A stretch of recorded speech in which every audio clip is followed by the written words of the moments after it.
39 university union കൗൺസിലർമാരെ അയോഗ്യരാക്കി Kerala സർവകലാശാല പ്രായപരിധി ലംഘിച്ച് മത്സരിച്ചു എന്ന കണ്ടെത്തൽ ആണ് ഇതിനു പിന്നിൽ. സിൻഡിക്കേറ്റ് യോഗത്തിലാണ് തീരുമാനം. ബിനോയ് വിവരങ്ങളുമായി ചേരുന്നു. ബിനോയ്, എന്തടിസ്ഥാനത്തിലാണ് ഇപ്പോൾ ഇത്തരത്തിൽ ഈ 39 കൗൺസിലർമാരെ അയോഗ്യരാക്കിയിരിക്കുന്നത്?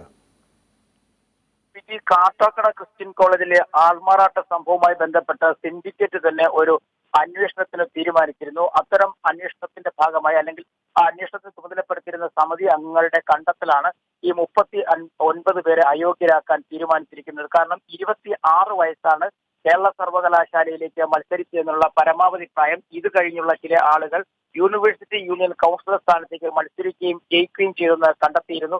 ഈ 39 പേരെയാണ് അത്തരത്തിൽ ഇപ്പോൾ കണ്ടെത്തിയിരിക്കുന്നത്. ഇവരെയെല്ലാം അയോഗ്യരാക്കാനാണ് തീരുമാനിച്ചിരിക്കുന്നത്. മാത്രവുമല്ല, ഇത്തരം യൂണിവേഴ്സിറ്റി സിൻഡിക്കേറ്റിൽ നടത്തിയ അന്വേഷണത്തോട് 30 കോളേജുകൾ വിസമ്മതിച്ചു. അവർ ലിസ്റ്റുകൾ നൽകിയില്ല, നൽകിയിട്ടില്ല എന്നും കണ്ടെത്തിയിട്ടുണ്ട്.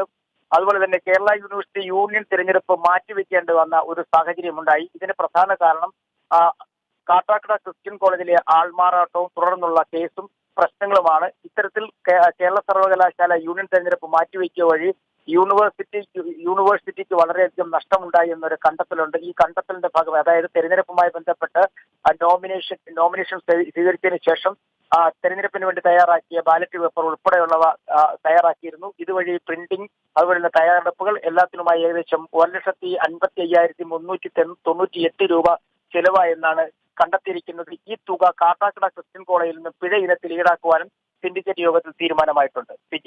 ശരി ബിനോയ്, 39 യൂണിവേഴ്സിറ്റി യൂണിയൻ കൗൺസിലർമാരെ അയോഗ്യരാക്കി കേരള സർവകലാശാല.